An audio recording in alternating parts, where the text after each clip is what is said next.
Hi, this is Marlene with Miami Ghost Chronicles, and I want to welcome you to another episode of Stories of the Supernatural. Wherever you find us, whether it's a video or podcast on your favorite platform, please like and subscribe to us so that you can get notification of when a new show is released. You can also find us on major social media platforms. If you go to miamighostchronicles.com, you can find links to the videos or MP3 files, which you can download and enjoy without commercial interruptions. If you're into classic horror, ghost, and adventure stories, I narrate Nightshade Diary, and you can find links at nightshadediary.com.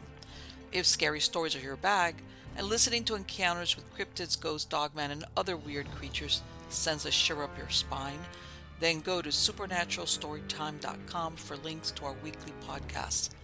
Noteworthy news about the paranormal world, true crime, conspiracy stories, and anything that is just plain weird can be found at eerie.news or visit the Stranger Than Fiction Stories tab at miamighostchronicles.com. Please subscribe to my newsletter on Substack. Just go to mppelliser.com for a link. I want to thank you for being part of my audience, and I think you are all wonderful.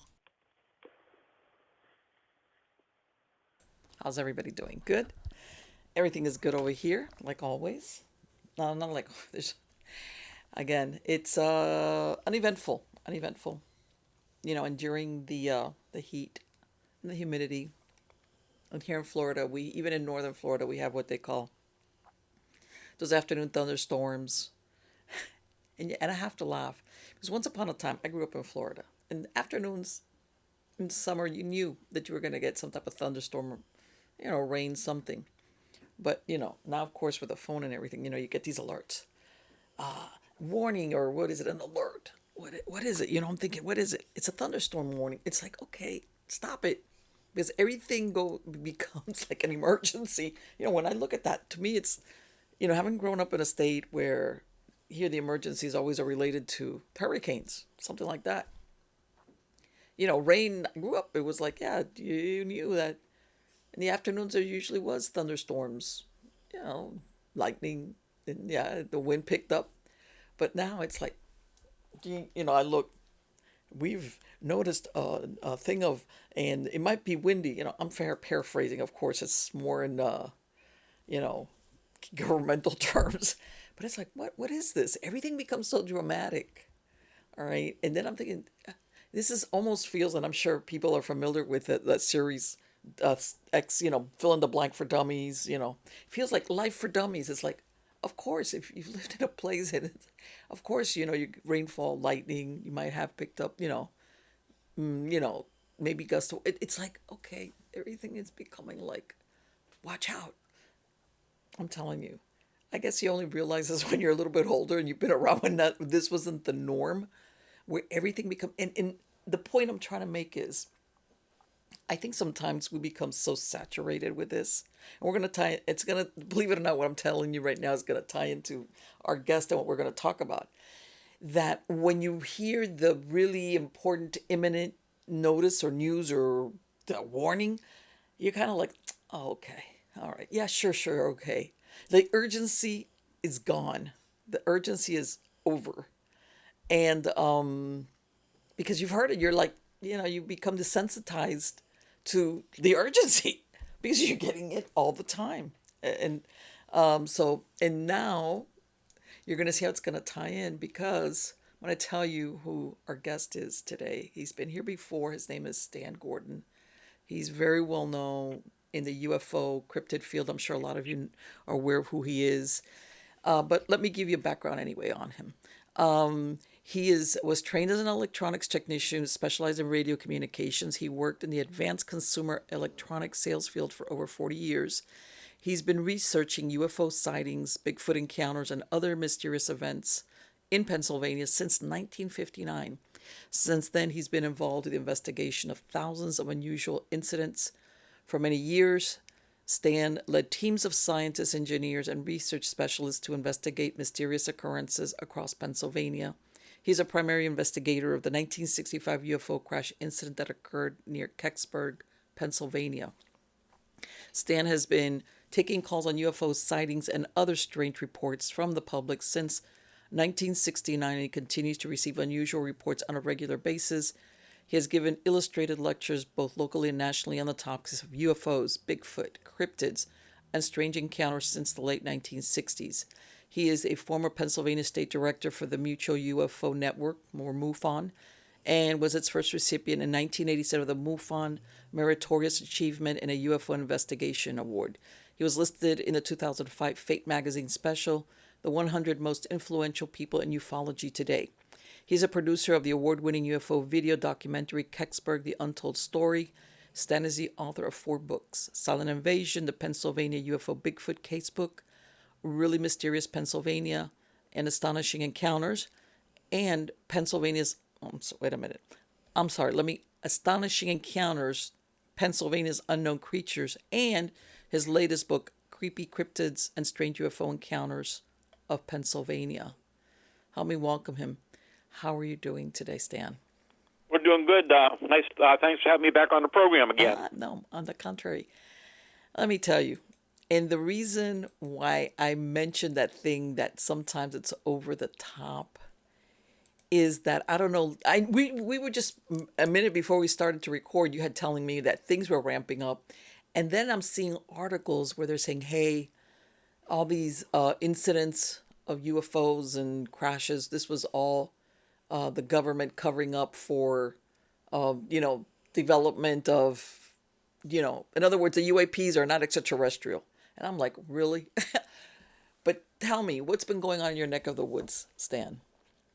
Well, it's been very active, actually, the last several years. Since I started my hotline back in 1969, I would generally receive UFO reports and other anomaly reports from around the state all year round. But generally in the fall and winter of each year, when the weather would turn colder, you would have snow, the reports would normally decrease.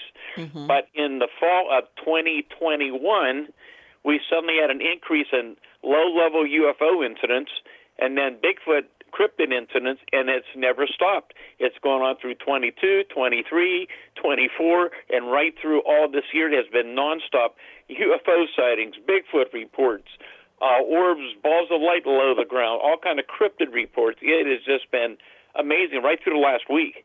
And it's not just one area. It's coming from many other parts of the state, even though it's more active here in southwest Pennsylvania, but I do get reports from other parts of the state as well.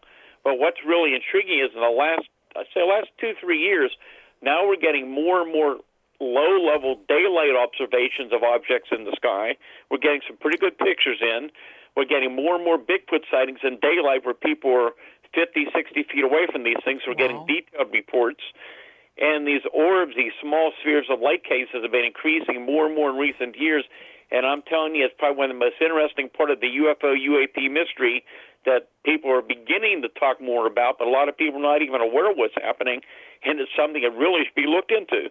Right, and I remember you were one of the first ones that told me, since you had been basically tracking, that you were the one that was telling me. I remember you when you told me, I've noticed, an increase in UFO sightings coincides with an increase in cryptid or Bigfoot sightings. And I was like, wow, okay. Because before, these were two different things. Bigfoot was over here, and UFO sightings were over here. And the question is, how is that coincidental? Or what do you think, Stan? What do you think could be driving that? Is it that people are being more observant? It's so complex, to be honest with you. Well, there's some patterns I've been finding over the years. Mm-hmm. There's just a lot of it. It's very detailed. It's coming from so many different locations, miles and miles apart, from people who have no way of knowing about the other reports coming in. But we have to go back in history a little bit. Back in 1970, I founded my first research group, and that's a part of the story.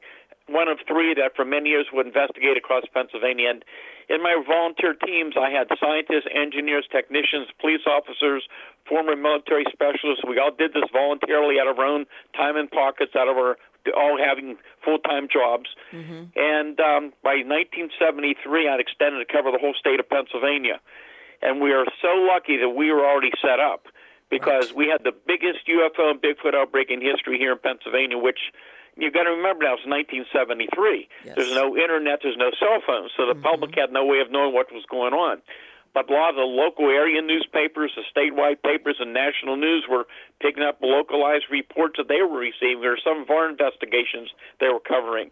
And first we had the biggest UFO outbreak, literally hundreds and hundreds of UFO sightings. And let me tell you, Marlene, right from the beginning, from the time I've been out in the field since 65, after the Kecksburg case, a lot of the sightings we investigated, I found from the beginning, while a lot of the reports initially sounded strange and unusual in some cases, Right. when you took the time to properly investigate them, many were determined to be misidentification of natural or man-made objects, and that still occurs. Sure. So we got a lot of Starlink satellite reports in the last few years. We get, on occasion, projects related to a space program or space launch. We have fireball meteors, what they call bolides, come across on occasion. We get drone reports. So there's a lot of things we can explain. Even with Bigfoot sightings, for example, some turn out to be large, shaggy dogs. We have a lot of bear in the area. We have had hunters in camouflage suits. There are things you can explain away. So what we're going to talk about tonight are not the things – we're going to talk about things you cannot easily explain away. And I've dealt with hundreds and hundreds of cases that I'm telling you they're not easily explained away. I'd be the first one to find an explanation for them. Sure. And I've said years and years ago, there's more than one origin to the unknown category of the UFO, or as what the government now calls a UAP mystery. Mm-hmm. I think a small percentage of these reports could be extraterrestrial. And do I believe the government has recovered craft or not man-made? Yes, I do. Okay. That's one story. But I'm telling you, we're dealing with something much stranger. This is what I found in 73 with the UFO and the Bigfoot cases, that we're dealing with something that has a physical and a non-physical component to it. Even the objects. I mean, even what the government talks about with the Tic Tacs and some of these other objects that I've been investigating in Pennsylvania for years and years, going back to at least the 1970s, are these large metallic wingless objects hovering over areas, in more recent years now in daylight, low level over more populated areas, especially here in southwest Pennsylvania. If you get on my website, there's some photographs on them taken by different people. You have these big black triangle objects that are seen even in recent weeks in this area in daylight hovering, not light, solid objects. And then you got these small orbs of light below the ground. But anyhow, going back to 1973, we had hundreds of UFO sightings, many large structured objects below the ground, hovering over highways, over vehicles. There were landing reports, just amazing incidents, some with electromagnetic effects being involved. So we had all these UFO cases. We're out there just trying to keep up with all these UFO sightings. And then in the summer of 73, we had the biggest outbreak of Bigfoot sightings ever documented anywhere that went on to 1974. And every year, including this year, we've had Bigfoot sightings reported every year in Pennsylvania since then. But what we came up in 73 was something neither myself or any of my team members were looking for or expecting. You know, when I was out in the field investigating Bigfoot in Pennsylvania in the 1960s, I was fully convinced that Bigfoot was an unknown primate, some type of unknown creature that science had never confirmed existing. So 1973 comes around, and a lot of weird things begin to come to our attention. So you got to remember now, reports are coming in all year round, including the winter when we have snow. So my teams get on to some of these scenes within minutes and hours after they occurred. And surprisingly, during that time period, we're getting referrals from across the state now from the news media, from the state police and other agencies. So we're out there day and night trying to catch up on all these sighting reports. And, for example, we get to some of these locations in the snow and hear these large, unusual footprints with big strides between them that go for a distance and have been suddenly just stopped, abruptly stopped when there should have been more tracks. And there was no way that could be fabricated. Right, and you hear that a lot about that. The prints just like if something was pulled up off the ground. Yeah. Exactly. And that's being reported all over the country now, too, by the way. Now, let me ask you, and now that you said the thing about the 1970s, the other day I was reading about the cattle mutilations. They continued, but they said that the time where they had the most reported was in the 1970s, as far as all these unexplained cattle mutilations. And they had, I think, also other animals, livestock, like people, when they were out there. And it makes you wonder, like, what was the nexus of this uptick all of a sudden? Because believe me, especially something, and even now when you said, I'm going to segue real quick. Now when you said, maybe back in this, like you said, when this first came out, you were thinking, is this some, unknown primate? Could it be? But let's fast forward now. Everybody knows what a Bigfoot looks like. As far as to mistake a bear for it, it's like, nah. No. Everybody now is familiar with what a Bigfoot looks like. So I'm thinking current reports, I'm pretty sure that this is either what they're actually seeing or what they think they're seeing, but that thing where people were mistaking it for other, I'm thinking, okay, well, a bear, you would say, maybe standing on its hind legs, maybe. But I think people are too familiar now with what a Bigfoot is supposed to look like that when they say this is what they saw, this is what they saw. Yeah. Well, the whole thing is, a lot of some of the TV shows depict people seeing something in the dark, quite a distance away. We're not talking about those reports. We're talking about cases here in Pennsylvania where people have been extremely close to them, even in daylight. Amazing cases from the 70s up to recent weeks and months. And they're seeing, we have incidents, believe me, and I can go into great detail, where people were as close as about 5 feet away to about 20 feet away from these things under different circumstances. Like, for example, one case that happened a few years ago in Fayette County along the Chestnut Ridge, which is probably one of the most active areas in the country for mysterious anomalies here in Pennsylvania. It's very active year after year, especially certain locations along the ridge. But during that time period, one of my research associates, Jim Brown, investigated. He's a real high-tech investigator. And it was a rainy night, and two men are riding down this back rural road where there have been sightings for years. Neither one had a phone with them, unfortunately. And from the left side of the road, here's a 7-foot-tall, hair-covered Bigfoot, steps out about 20 feet in front of their car and just stands there right in front of them. This goes on for several minutes. They see this thing from head to toe, down to the fingernails, with glowing red eyes staring at these guys. It moves up a little, it moves back. Finally, the driver of the car slowly moves his car forward. He has the bumper of his car against the knee of the creature. Wow. It turns and has his hands on the hood of the car, then turns around and starts walking down the road. And then here's the interesting thing, too. So within a couple of days, you begin to have some experienced Bigfoot researchers out there looking for evidence, looking for Bigfoot. They didn't see Bigfoot, but guess what they saw? These small orbs of light coming out of the trees in that area close to them. Right. And this is what I find so interesting because, I think, some people say, like, let's say, like you said, is there whether you want to call it a portal, a rip, a tear, or just a thinning out of between dimensions, which is maybe how these UFOs are coming through, and is Bigfoot being allowed, or they're just slipping through, in or out through, and this is why you see these numbers increase at the same level for both types of sightings. In other words, and I'm sure you've heard of people saying, no, that, how's this? The Bigfoot belonged to the extraterrestrials. What I mean is that they're being guided or manipulated by extraterrestrials. And there's others that it's like, no, maybe for some reason the Bigfoot have figured out, hey, I can go back and forth through this rip. I'm using a rip just as a, somehow they figured it out. What do you think? Stan, do you think that they're just strictly an animal, that they're totally physical and nothing there, that's it, or there's more to it than that? There is much more to it than that. That's what I found in 73 and the 74. And I can tell you in great detail, well, I'll make it smaller detail because we could spend a long time in each case. No, but go ahead. There's at least two significant cases that convinced me in 73 and 74 that what we're dealing with has a physical and a non-physical component to it. For lack of a better term, we'll call it interdimensional. Yes. Because some of these, first of all, even some of the objects seen in the sky, where we have large objects seen at a low level, they suddenly appear out of nowhere. They suddenly just vanish and they're gone. They can change physical form. There's electromagnetic effects involved in some cases, okay? But you've got similar things with the Bigfoot reports. So let me give you a couple examples. It'll take a few minutes. Sure, of course. Go ahead. I think you'll find this interesting, okay? So all this activity is going on in 1973. And first of all, let me stress this. Most UFO sightings have no direct connection with Bigfoot and vice versa.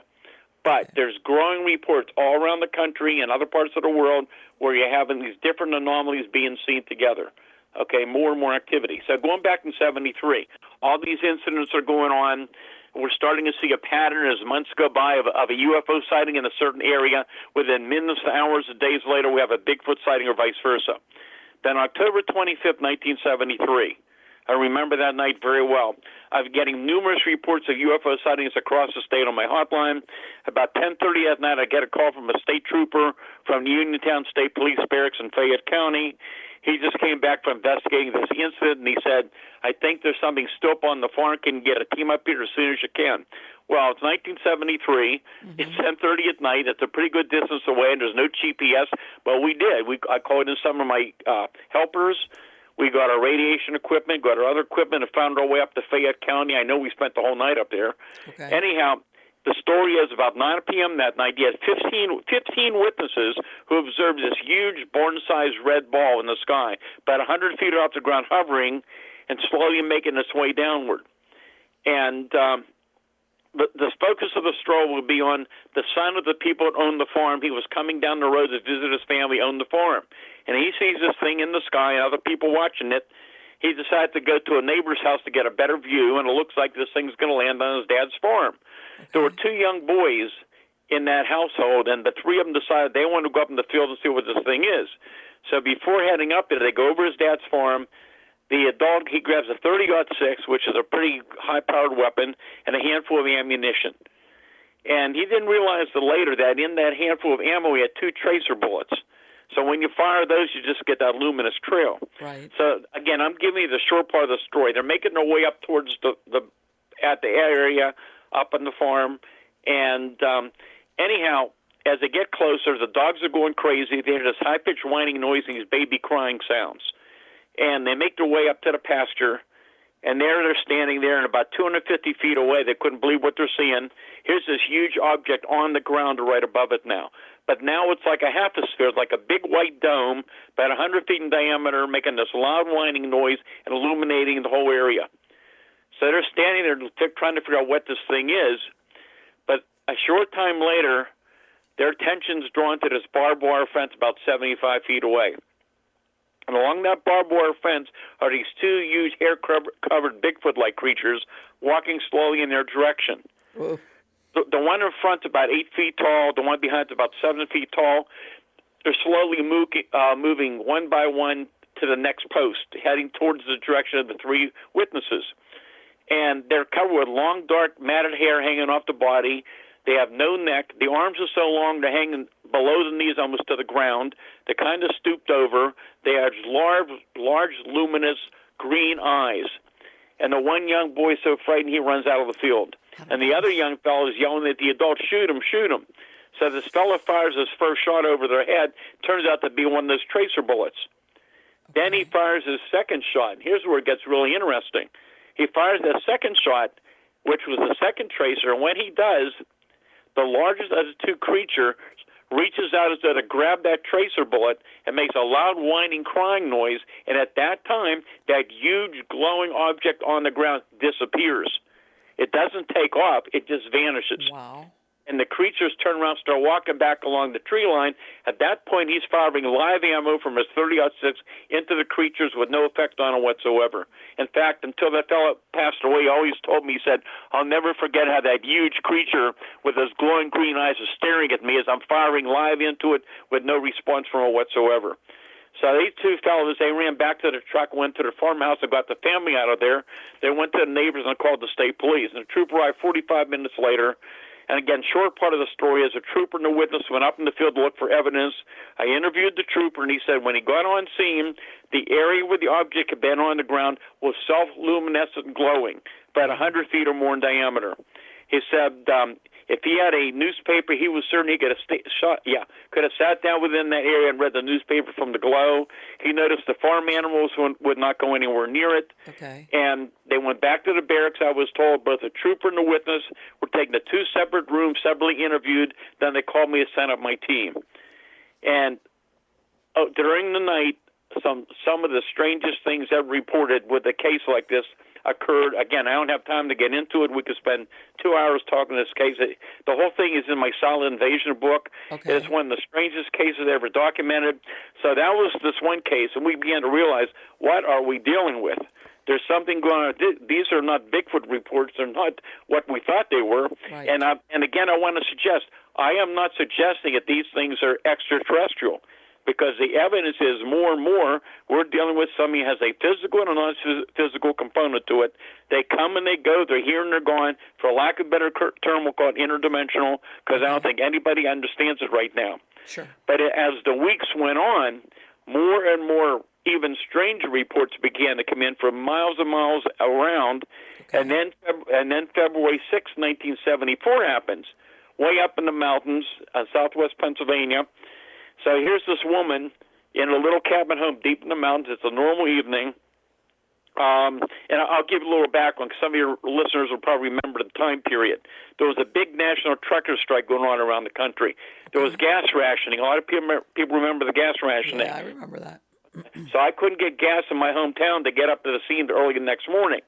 So because there was violence across the country, in Pennsylvania, you had members of the National Guard and the State Police patrolling together. So you had members of both units that responded to this incident.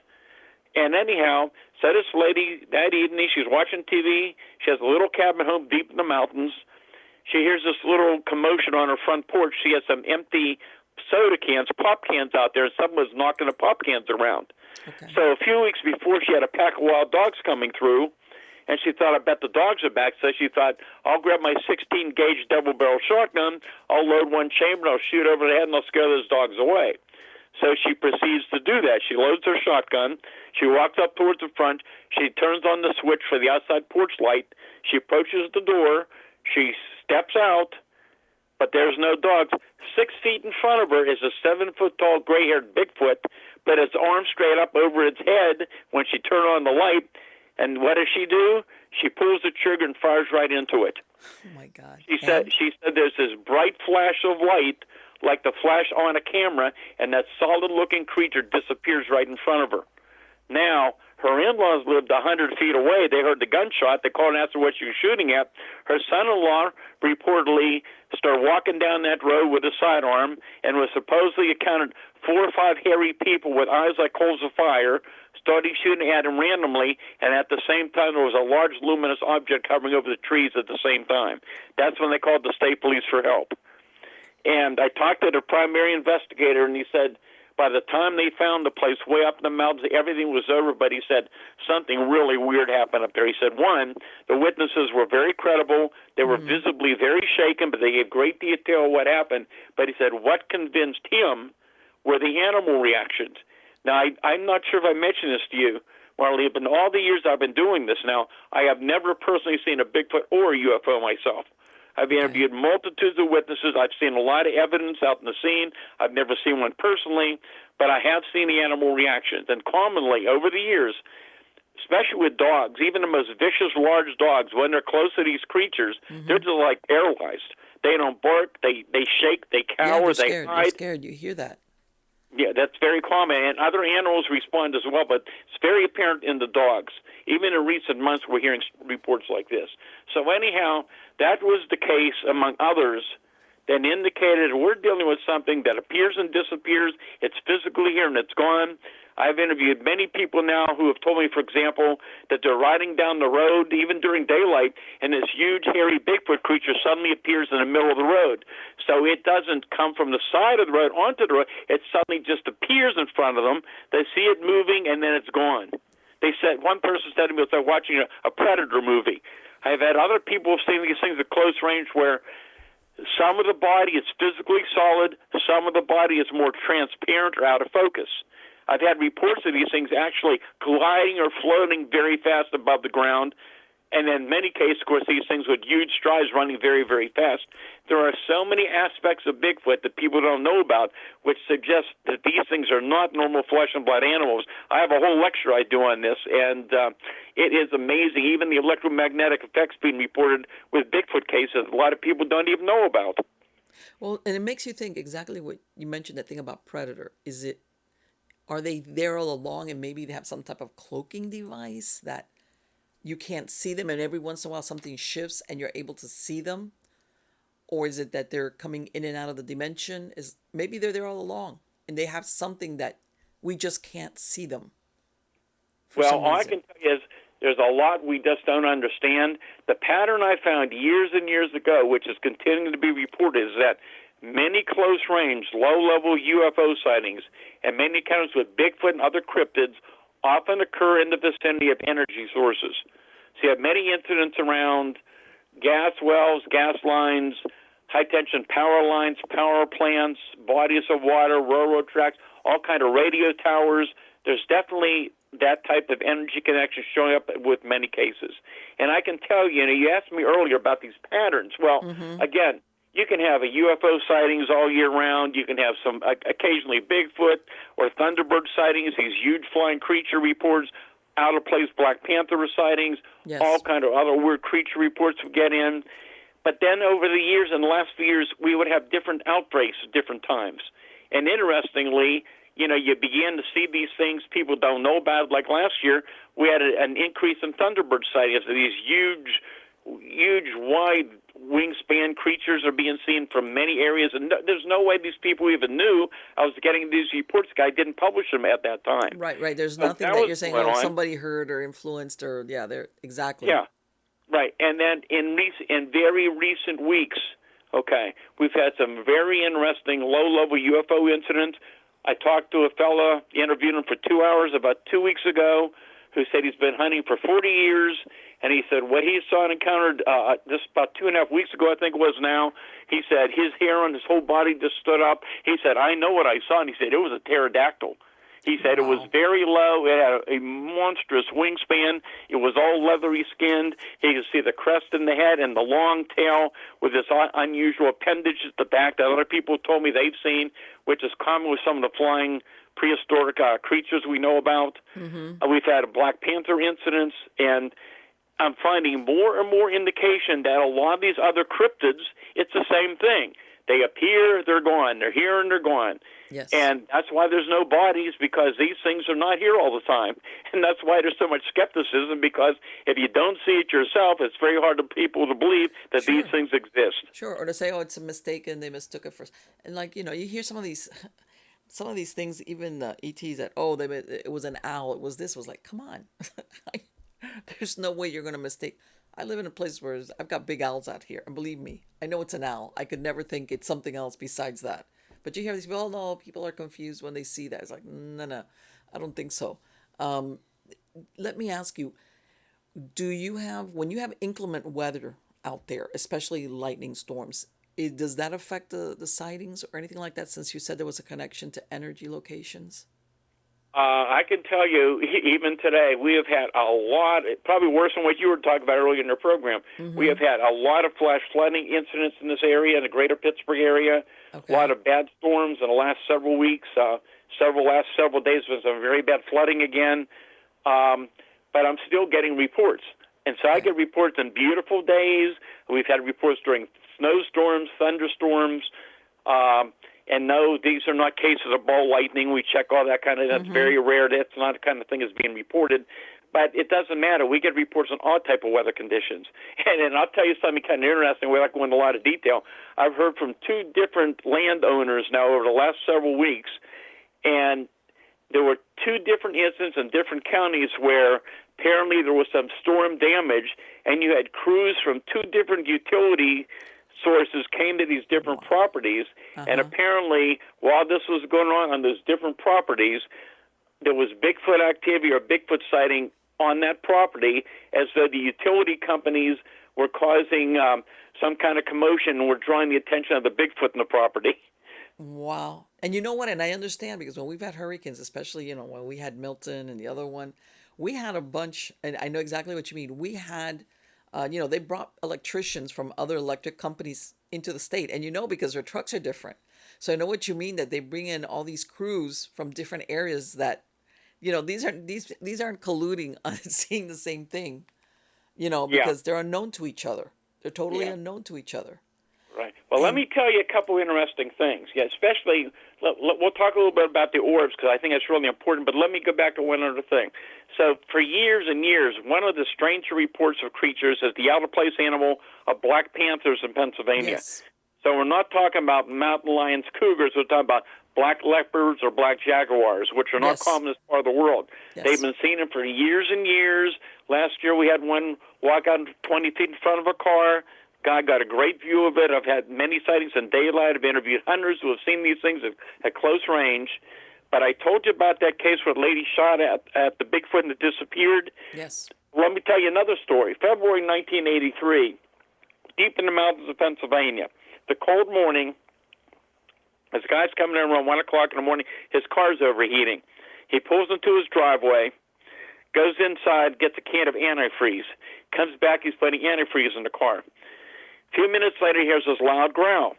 So he turns around, and about 20 feet away from him, there's this very large black cat sitting there growling at him. Well, up in the woods where he lives, there's cats all over the place. He didn't think much of it. So he goes back. He's putting more antifreeze in the car. A few minutes later, he hears this louder growl. So he turns around and looks. He said, I couldn't believe what I saw. That big house cat has physically grown to twice its size. What? He took the antifreeze can, threw it at that thing, and ran into the house as the animal was walking outside growling at him. He goes in the house to look for his pistol.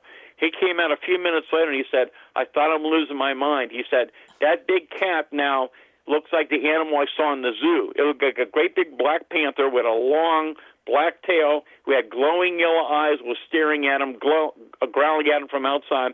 He said, I took a shot at it with my pistol. I don't know if I hit it, but moments later, it disappeared right in front of me. Let me tell you. See, I've got a black cat. I got to look at my black cat now, like with doubtful eyes. That I'd never heard that before, because over here in Florida, we have black panther sightings. You hear it a lot from people who are out there hunting, like, the wild hogs and stuff, where they've said same thing. They've seen it cross the road, and we've had those sightings for years, but I'd never heard of that. Yeah. Okay, because that really puts a whole different spin on it. Yeah. I will tell you a little bit of a story as I recall, without going into a lot of detail, because the person I talked to was a retired former police officer from Florida from years ago. Okay. And I'm not going to go into the areas, and I couldn't tell you anyhow on how to report of what areas it was, but anyhow, it was in so many areas where the skunk ache had been reported for years. Mm-hmm. And apparently his department had, for a long time, had gotten reports from locals about seeing this huge hairy creatures. And apparently on one incident, I guess numerous years ago, they got a report of when this thing was in the area. Several officers went down and they saw this thing, and they called some other departments in. They had this thing surrounded. And as they approached the area where it was surrounded, it was gone. He said there was no possible way this thing could escape them. Like, it was there and it was gone, and there was no explanation for it. Right, that there's no way. I mean, especially something of some size, it's like, where's it? First of all, you hear, brush breaking. You hear it. If you don't see it, you hear it. But especially where it is, it's like, okay, where's it gonna go? Yeah. That's very interesting. As far as let me ask you something, Stan. When you say that have people having these encounters lately? Is it when they go out into the woods? Or are these creatures coming to where they're at, either on a farmhouse or maybe where they're camping? It's both. We've had a lot of sightings up in the Chestnut Ridge and different mountainous areas around it, but we're also getting more reports again on more populated areas where there's not a lot of woods around. Okay. So it's been different locations from different areas. Some of the reports, again, are just amazing and fascinating, and it sure makes you wonder what the heck we're dealing with, because I don't think anybody understands it. Sure. And again, there's certain elements of these things that are so bizarre people are not aware of. Two of them, I'll give you an example of two things. One, electromagnetic effects. Going back to probably 1950s, 60s, over the years, we've had reports of these objects, even in daylight, hovering near vehicles, hovering close by these large metallic solid objects, and sometimes the engines would begin to sputter, the car would begin to lose power, headlights would begin to dim, and when the object took off, the headlights would begin to come back on and get more powerful again. Okay. There have been similar incidents with Bigfoot a lot of people don't know about, not only in Pennsylvania, around the country. They're rare, but sometimes when a Bigfoot will walk near a vehicle, the car would begin to lose power, and when the creature would move off, the power would come back on. So that Yeah, exactly. Almost like a power drain. right. And then the other thing is that here's something you rarely ever hear about. But anyhow, I've heard these reports from around the country. I've interviewed hundreds of Bigfoot witnesses in Pennsylvania. Something that's rarely ever reported. But the few people who have talked to me about it are very credible. They had no reason to make up the story. They were very reluctant even to share with me. But in one case, I was a witness to what happened. And this is a case where people claim that Bigfoot at times tries to mentally communicate with them. So back in the mid 1980s, along the Chestnut Ridge outside of Derry, Latrobe, PA, I was starting to get calls from some of the landowners. The people had said that huge, hairy creature was coming down from the top of the ridge down the bottom towards the homes and scaring the animals around the property. So my team went out, and there was a number of landowners there to meet us, and they wanted to share their experiences with us. And while we're there, one of the witnesses very reluctantly said that she didn't understand why, but it seems at times that one of these creatures was trying to mentally communicate with her. So we're sitting there talking, and suddenly she says, this creature is now telling me that tomorrow morning, about 15 miles away, over Homer City, Pennsylvania, which is in Indiana County, and we're in Westmoreland County, that tomorrow morning there'll be a strange UFO incident right over top of that community. And very early hours, early the next morning, over that community, there were multiple reports of this very strange, loud sound, like something was hovering right over the town. They couldn't see it. It was so strange they called the fire department out. Wow. That's so interesting. Because I have heard of people saying that they have had like telepathic communication with Bigfoot. And Yeah. sometimes I wonder, I'm like, okay, is that, and there's so many, you hear the report where, telepathic communication and ETs are benign and, they're just misunderstood, I guess. And then there's others where it's like, you got to be careful because the feeling you get is like, you might get the short end of the stick of this, this meeting somehow. Yeah. Well, once again, I'm not stressing what we're dealing with. And again, you got to keep an open mind because nobody really knows the truth about what we're dealing with. We're only theorizing what's going on. But data suggests more and more that a lot of this may not be extraterrestrial, but it might be, for lack of a better term, interdimensional.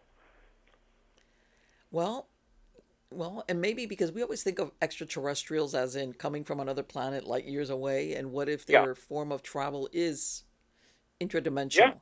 Yeah. And again, it might be somehow both related. We just don't have the answers. Right. It's not like the way what we think of it, like travel, like, linear travel kind of thing. Mm-hmm. This is a way of which could make it plausible. Maybe these Bigfoot or cryptids, because I know there's other cryptids out there. Maybe where they originate from is not here, but from the planet where these ETs come from. Why not? I mean, we can go down the rabbit hole on that, and maybe this is why they make forays, at the same time that you see an uptick in UFOs/ETs. Let me ask you: have you had reports of either Bigfoot or any other type of cryptid, along with an actual extraterrestrial, not the UFO, but an actual extraterrestrial with them? I have, over many, many, many years, I've heard alleged stories, and I've got some other research in other states of people who claim, I think, abductees, that they allegedly saw a Bigfoot-type creature with some other type of either smaller humanoids or something somewhat human-like creatures, or not humans as such. But I've heard those, but they're very, very rare. Right. But I have, however, had reports of Bigfoot accompanying another cryptid together at the same time. Really? And again, here's back to Black Panther sightings. You can have sightings anywhere. And most people know about Skinwalker Ranch. Yes. Well, the cases I was investigating here in the early 70s was Skinwalker activity long before we knew about Skinwalker Ranch. Okay. And now you have locations all over the country where similar type of things are going on.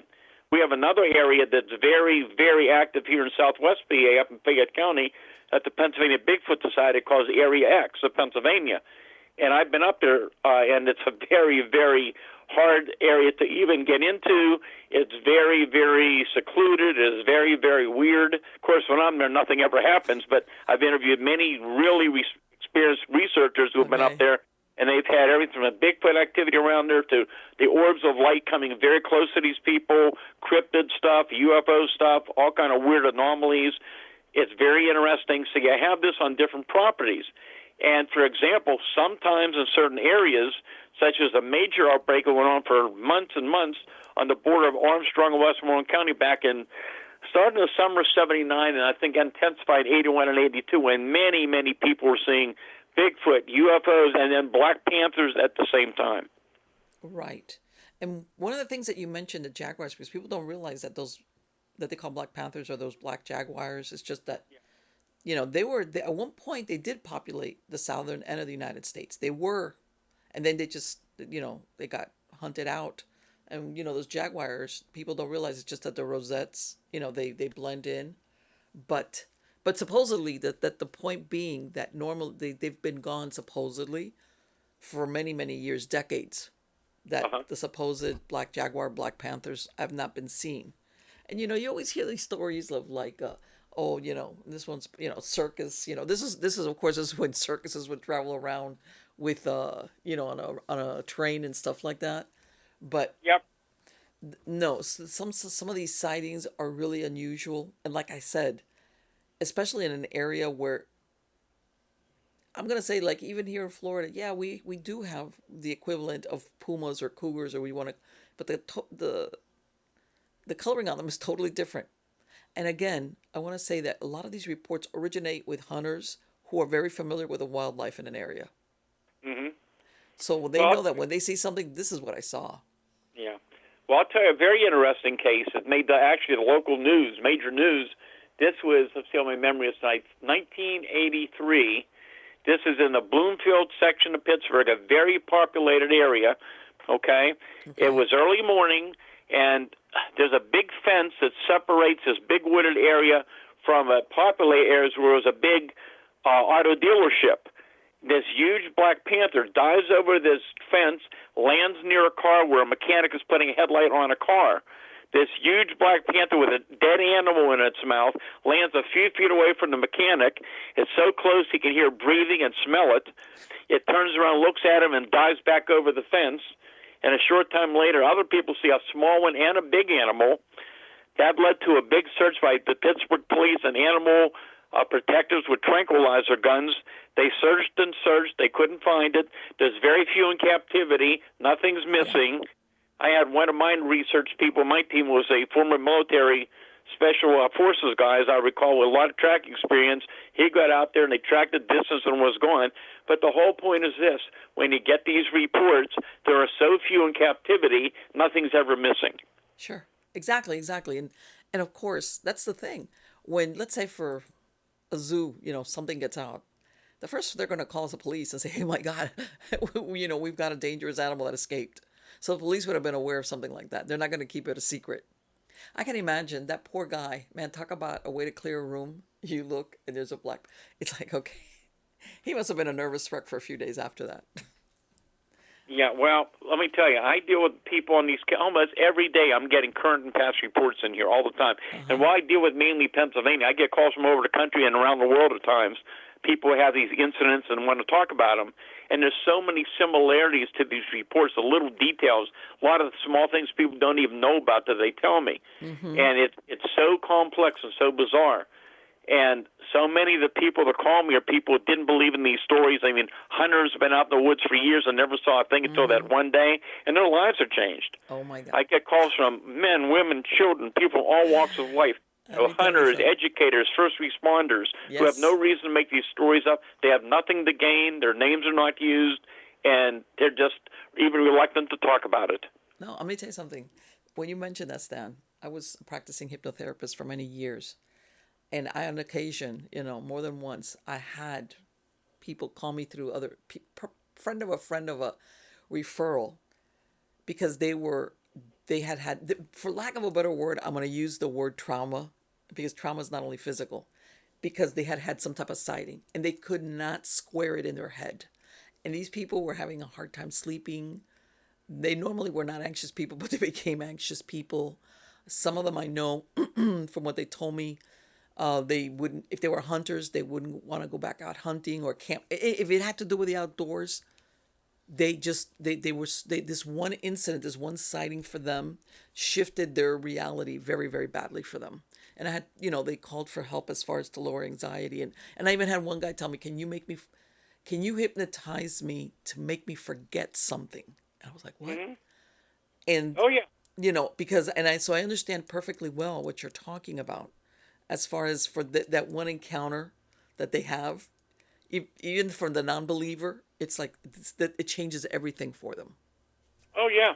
That's what I deal with all the time. And I can tell you, I remember before the pandemic hit, I do a lot of different events, invite me to speak or appear at, like sporting events and outdoor shows, and I meet a lot of hunters and people everywhere I go, and I've been doing a lot of these all year.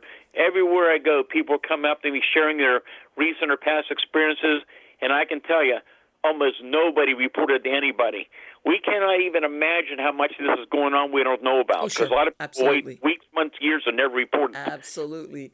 There's people out there that, for whatever reason, whether it's their careers, their families, or to them, if I talk about it, it'll make it more. There's a slew of people that just don't. I don't think they even tell their spouses. They don't tell anybody. I know that for a fact. I mean, I dealt with people in recent weeks that told me they can't talk to anybody, even their family, about it. Yeah. And yes. that's not uncommon anymore either. Yes. And it's just amazing. But before the pandemic, I was at a sporting event, and I think it was 2 or 3 separate hunters came up to me and were telling me about things that they had experienced in the weeks before. And I remember at least 2 of these guys, big fellas, been out for years, they're sitting there with tears coming out of their eyes telling me what happened to them. Yes. They said they love the woods, and they don't know if they'll ever go back in the woods again. Yes. I'm telling you, people think, nah, and I go, yes. This is something that, don't get me wrong, you guys, this has nothing to do with being macho or strong, but this for them was like, this is, like, in other words, this shouldn't exist. This is just the stuff of a great sci-fi movie. What? In other words, one thing is you can hear the reports or see it on a show or a movie, but everything changes when you see it. That's it. That's the whether it has nothing to do with you recording it or playing. Did you see it and you know what it is, and there's no other explanation for it? That's what changes their reality, for the reality they live in. How's that? Let me ask you something, Stan. Have you ever had people describe where they've had a sighting? I'm going to say either UFO and or cryptid, where then they start having weird stuff happening in their house, or they even start having more encounters with that cryptid. Oh, yeah. I knew about that back in 1972. Okay. And if you have my Silent Invasion book, which goes into great detail about that massive wave in 73, and a little before that and after that, all the weird things began to come to our attention with UFOs and Bigfoot, and we began to realize Bigfoot was much more unusual than an unknown animal. And we found a case in 1972 where a very bizarre Bigfoot incident happened. I'd have to go back and review it, but basically this was down the Mon Valley area, which is probably about 30, 40 miles outside of Pittsburgh, along the Mon River, one of these little river towns where there's been sightings for years and years, even in the last few years, of all kind of things around the river, in the river, over the river. Bigfoot stuff, Thunderbird sightings, weird creatures seen in the river, all kind of stuff for years and years. And this, as I recall, this was around October of 72. So the witnesses initially thinking it's around Halloween time, and these were some teenagers. A fellow was driving his car down the road that evening downtown. It's a very small little town, and they see this tall figure. Their first thought was it must be somebody in a costume because this thing is tall, covered with hair, long arms. And these kids reportedly actually was right in town, and they actually had this thing pinned between the sidewalk and their vehicle at first. They moved up very slowly, thinking it was somebody who was going to cause a problem being dressed up, and then they realized this was not a costume, this was a real thing. So they immediately backed up, and this thing starts running down the road. So they hurry down the road because they're on the way down to a friend's house a few blocks away, where a bunch of kids are having a birthday party or something outside. So they get over there and warn them this big thing's going to be coming, and they look and hear the thing's coming closer to them. And this is what actually happened. These kids were so scared, they actually fled and actually ran right through the glass door, and a lot of them were hurt really bad from glass. Wow. And this kid who was driving the car was there with him. He had a lot of glass in him. He ended up in the hospital emergency room that night, but they all saw this huge creature, okay? When his mother came to get him, he told her the story. She didn't believe him. She was very well educated. I got to interview her too. But I think it was within a few weeks later, both the mother and the son began to see the small floating humanoids in their home at different times in their bedrooms. There you go. That's what I'm talking about. Yeah. Yes. But I've heard many other cases. So that gets back to the orbs that I wanted to tell you about. Yes. Because I think this is one of the most interesting, most important part of the UFO UAP mystery. You're starting to hear more about it on TV and some of the shows. I've been doing a lot of programs about it, and others have. It's coming out more and more, so I'm sure you'll be hearing more about it in the weeks and months ahead. But anyhow, I knew about these cases back in the 1960s. I was calling them mini UFOs for years. So these objects, the smallest ones that I know about, they're about the size of oversized fireflies or lightning bugs. Okay. But most of them are about the size of a golf ball to a baseball to about a foot or two in diameter. They're generally spherical, but not always, but generally spherical. Some are more solid-looking, others, a few cases, they look more metallic and solid. Generally, they're light sources of different colors, and even though sometimes they're very, very bright, they don't emit any surrounding light when they're moving, okay? But here's what's interesting. Over the years now, in daylight, I've had reports of these things following vehicles. I've had them enter people's homes and cars through open windows. I've had them tap on people's living room windows when people go look to see what it is. They fly off. Now we're getting more and more reports of these things appearing inside of people's homes. And that's going on now around the country as well. I think it was about 3 years ago, up in Area X, I was telling you about, which is similar to Skinwalker, up here in Fayette County. There was a pretty good team of some experienced researchers up there investigating the area. A lot of these fellows, and men and women, they all knew me from years, and I told some of them about the orbs, and I think they were a little skeptical. But that night, there was a lot of odd activity in that area. There were different teams up there in different areas, and they had radio equipment, so they're communicating with each other. And these groups of orbs of light were coming very low, and in some cases coming within 3 to 5 feet of some of these people. And let me tell you, some of their lives were changed. Okay, but we're starting to hear more cases, not just there, but others, of physiological effects being reported. And one of those fellows, and you may hear a little more about this in the future if he decides to talk more about it. One of those fellows who I know very well, he had one of these small orbs come up within a few feet of him, and not long after, this person who had never had any medical problems had severe eye damage. I mean, severe eye damage. We had to have surgery, all kind of problems with his vision, and he seems to believe that it was connected what happened there. So let me tell you, back in 2022, we had the biggest surge of these cases ever anywhere in the country here in Pennsylvania. I can't imagine how many more there were we didn't hear about. But, again, they're coming from all across the state, not just one area. So we had reports of these things. And what's intriguing about these reports is, one, they're not high. We're hearing a lot of reports of orbs and balls of light in the sky, but the ones I'm talking about are very low, close to the ground, in cases where these things are actually on the ground. Okay? But what's intriguing is in daylight, in beautiful afternoons, these things have been coming up 3 or 4 feet away from people. So if you go to my website and you go through some of these reports, there's a lot of information on my website for people. You can read some of these cases. There was one case even early this year that was quite fascinating. This was, I think it was in January 21st, up in Fayette County. Jim Brown investigated. The whole report's on my website, but this was early morning hours. I think it was around, if I remember, around 5 o'clock in the morning. This guy was just sitting there drinking coffee, getting awake, and he noticed that there was this light shining in his kitchen on the ceiling, like there was somebody walking around maybe with a flashlight outside. So he gets up and immediately goes and looks out the window, and he sees these three balls of light sitting on the ground. They're about the size of a basketball. There were a few inches between them, forming a triangle shape. And he said that's when things got really more interesting, because these objects were sitting there and glowing like a light bulb. They immediately came together to form a single light. It got much brighter, then shot straight up into the sky and was gone in a matter of seconds. Wow. You know what? That reminds me, and I'm sure they because sometimes these stories come out, but they're written up years later. A couple of years ago, they told a story of some of those balls of light, but this was much bigger. Coming up, and it stayed around. I think it was one of these large Navy ships. Okay, this happened supposedly around 2005, and the people that were on there that they interviewed, obviously they had already left the service. They were exactly like what you're talking about, round spherical. They don't have hard edges. Okay, in other words, they're like, what do you want to say, glowing, but they're not like you could say it's a complete hard circle.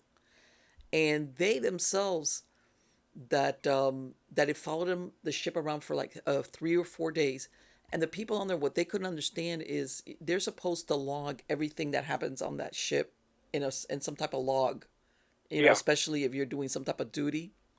Yeah. And they were told not to write it down, or the ones that did write it down, depending on what time I guess they have guard duty or whatever it is that you're supposed to stay. That part of their observations or their entries were torn out.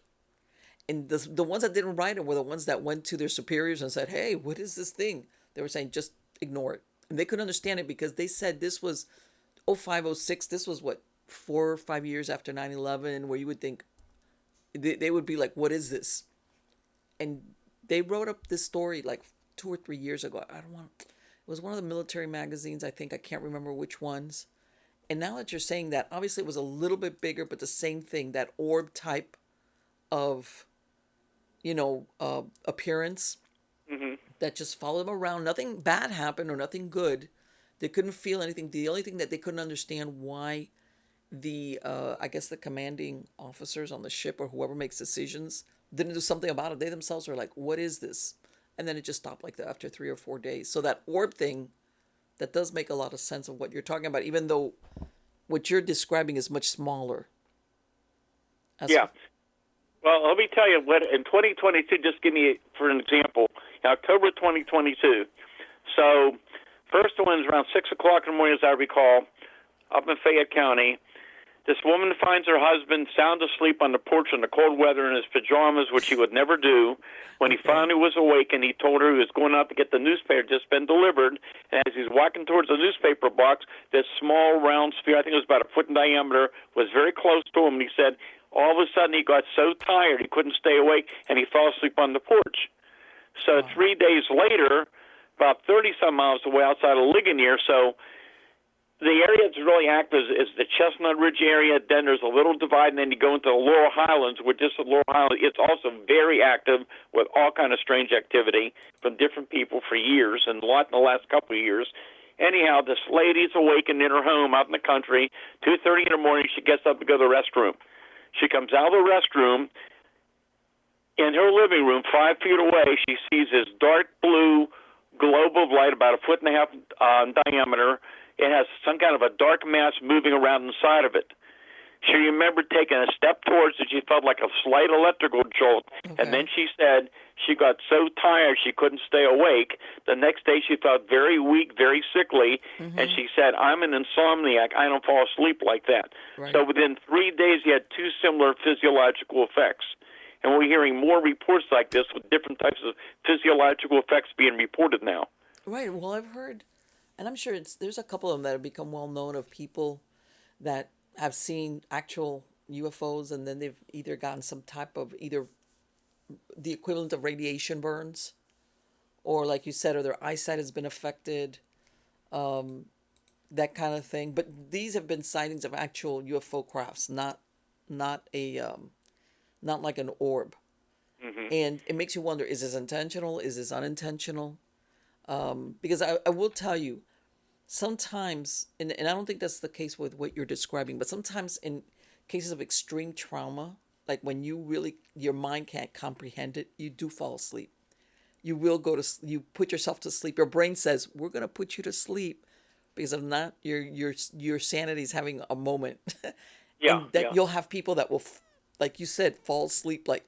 But in this, it doesn't sound like this is it now. Is it this thing making them sleep, or is it their mind putting them to sleep? Because otherwise, you would not be able to handle what you're actually seeing.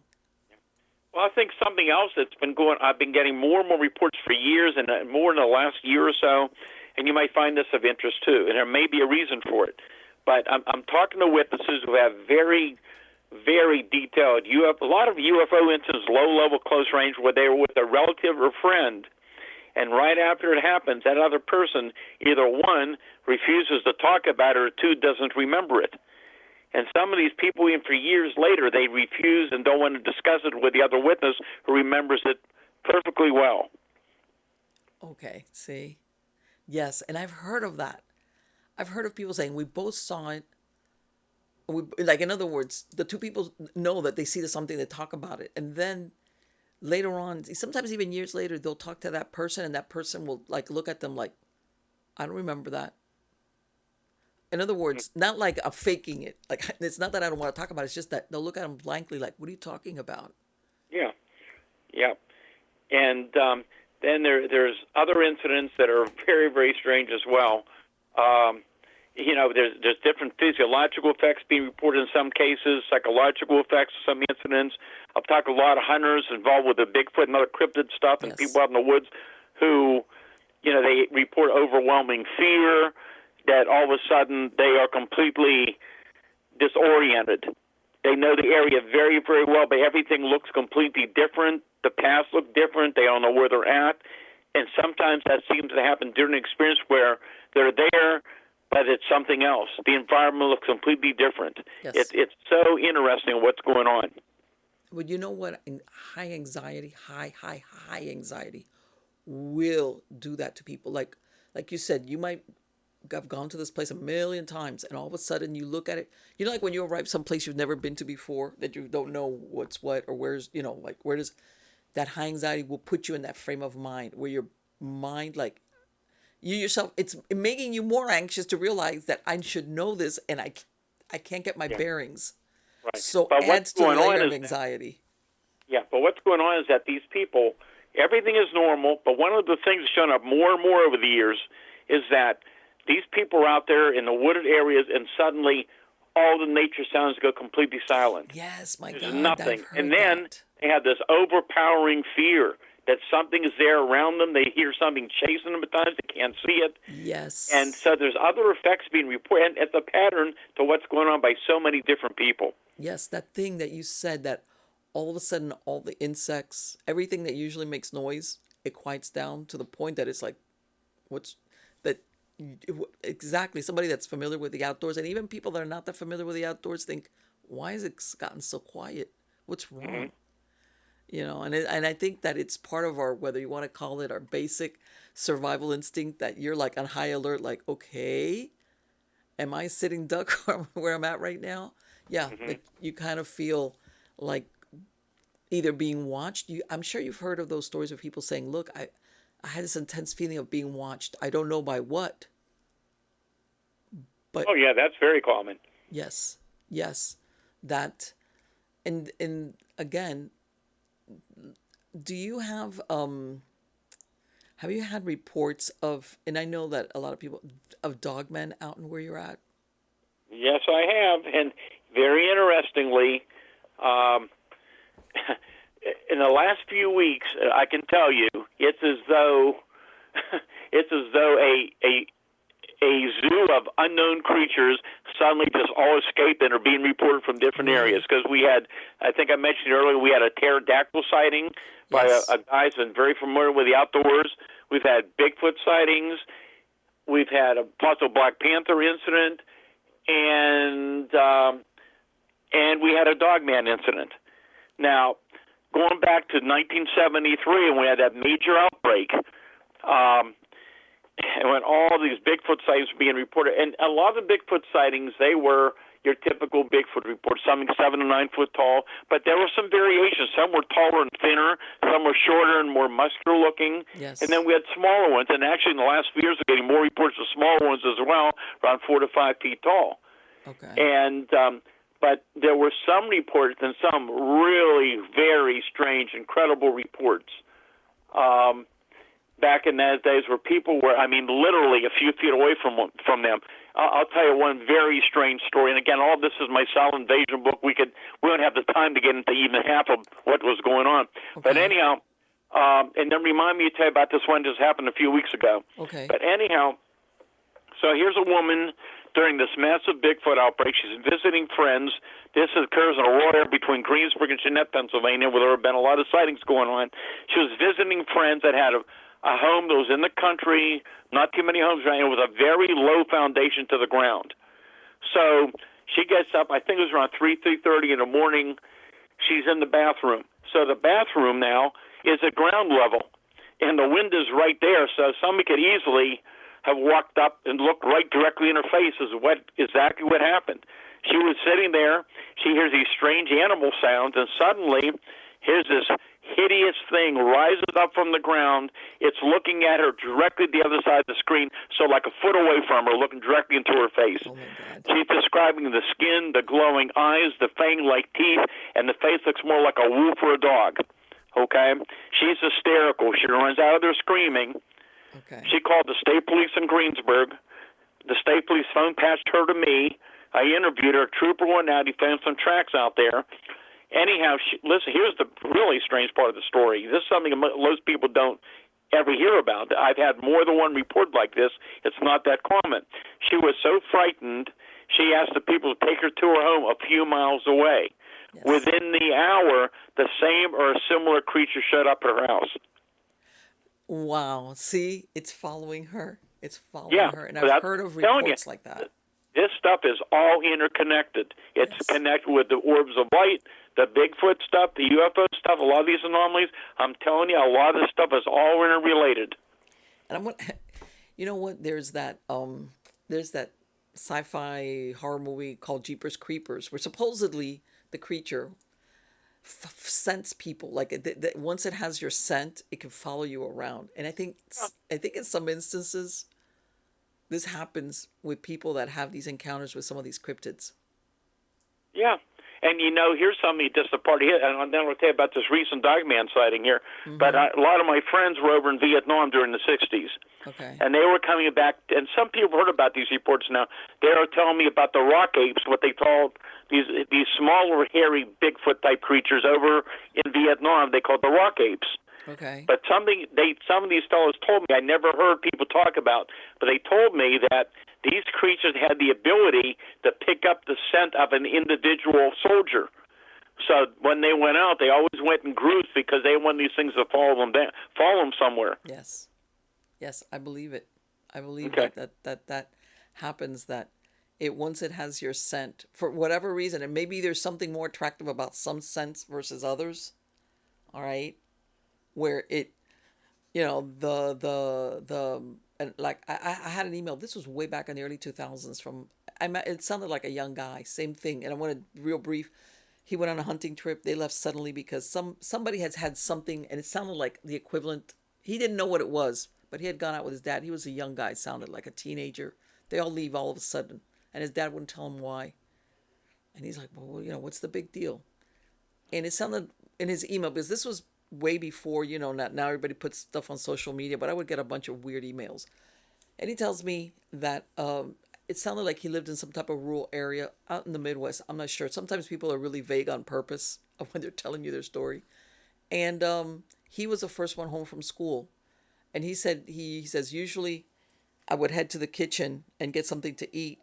And he said it was a 2-story house, and he says he hears like a movement, like creaking of wood upstairs. And he's like, that's weird. And he said that he starts up the stairs and he hears like something like growling a little bit. And he's thinking, and he goes, my dogs, we kept them outside. And so he's thinking, how did my dogs get inside? And he said when he got to the first landing that he could look up the hallway of that second floor, he saw he didn't call it a Dogman. He didn't use that word. he used something like a werewolf or like a wolfman kind of deal. He says that he jumped out over the banister and he ran. His grandparents' house was close by, and he says that in the email he describes how he didn't tell any of his family, but he says after that I never went home to when I was alone, because I guess he was the first one there. And he says about a year later was when he finally got around to asking his dad, like, hey, why did we leave that hunting trip all of a sudden? Like, and his father tells him, well, so one of the guys says he saw something and described what he had seen upstairs. And he was like, what? Then he tells his dad, and his dad's like, why didn't you tell me? He goes, why you didn't tell me the story? But again, circling back to that thing about when they pick up your scent almost, it's like they follow you. And I know that's kind of creepy, but yeah, that's something about certain people, and God knows what that attraction can be.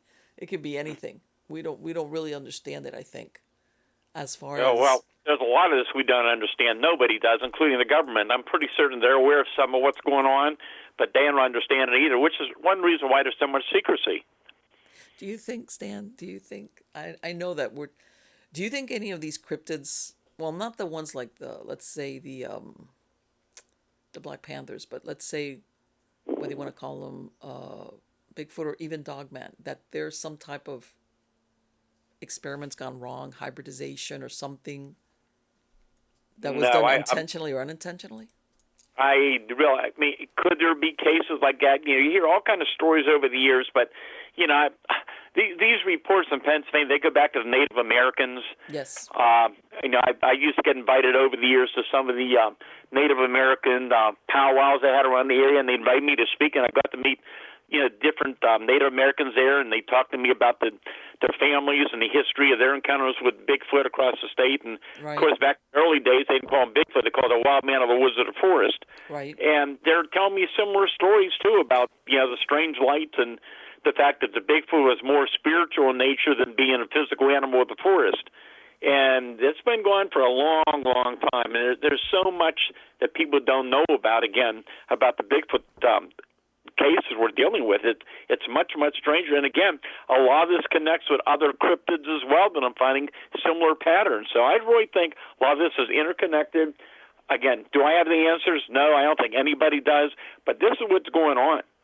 And again, it's not just coming from me. It's coming from many other witnesses and many other researchers around the country now are finding the same thing. And many people in the Bigfoot field who many, many years ago used to laugh at these reports, well, now they're having their own experiences and they know something's going on. Sure. No, I think that when I say, when you put out the people that they're crazy, the people that are lying, or the people that are mistaken, by this I mean they think they saw something, but they really did. That still leaves so many reports out there, Stan. So many that you cannot ignore it. That there's got to be truth into it. We could talk here for days about some of the cases I investigated, which are just amazing UFO incidents that most people don't know about. They're very well documented. I mean, these are all cases that I didn't know about years and years later. I mean, these are cases where we investigated some of them within hours right after they occurred, or within days. Mm-hmm. So all this was fresh data. We interviewed people. I had teams of researchers out there. We investigated. Sometimes the police were involved in some of the cases, and it was just amazing stuff. But I was going to tell you about this reported Dogman incident. This happened in mid-May of this year. Okay. When other reports come in of other things from different areas, and this person called me, and I can tell you this person was highly, very, very shaken and upset. Yes. And this had occurred around 1 o'clock in the morning. Her neighbor's dogs are going crazy. She lived in a rural area where there have been sightings for years by different people and have been in recent years. And she thought it was a deer running through her yard, through her garden. So she had tin cans out around her garden. They were making noise like a metal sound, which is very interesting, because I was mentioning back in the early 70s, we didn't know why, but some witnesses were telling me that sometimes during the Bigfoot experience, they were hearing these odd metal sounds, like metal on metal. Really? And in the last few years now, we're getting many reports from other areas where other people reporting the same type of strange metallic sound in conjunction with Bigfoot activity. And that's ongoing even recently, so that's interesting too. But anyhow, going back to this report, so she looks out the window, and around 14 feet away, she sees at first what she thought was a very large black German Shepherd dog, but it's standing on its hind legs. And as she looks, she realizes this thing never went down on all fours. It's walking around. It's at least 7 to 8 foot tall. It has no tail. It has long black hair and very long arms. It has a snout and pointed ears, and it has very bright, luminous red eyes. And at one point, it looked directly at her at the window, and she became extremely upset. I don't blame her. And then apparently the next day went out and they found these 3-toe tracks in the garden. Let me tell you something. Talk about putting up a for sale sign on your house. Let me tell you, these things are going on. There probably is not an area around this part of Pennsylvania where there haven't been reports. I mean, literally, including many of the populated areas. It is amazing. This, like I said, I deal with these cases almost every day. I can't even imagine how much we don't hear about, because I'm in touch with many other researchers. I have access to a lot of sources for information coming in, and there's so much we just never hear about till sometimes weeks, months, or years later, if then. Yes, people don't realize. Some people really know how to keep a secret for a long time. They do, because, like I said, they might not even tell close friends, their spouses. They don't tell anybody. And I think sometimes, like you said, they look, let's say like somebody like you, Stan, that is like, I'm going to tell you this, and I'm sure you're not going to laugh because of who you are. You've probably heard stories like this, but I got to tell somebody what I saw. Yeah. Because I can't think, Yeah, it's just amazing. And you meet all kind of reputable, some of the people I talk to, you'd be amazed at their backgrounds and who they are and why they want privacy and why they don't want to be recognized. Oh, no, I tell everybody, even with all the reality shows and everything, you tell somebody, and this is, it's a career killer.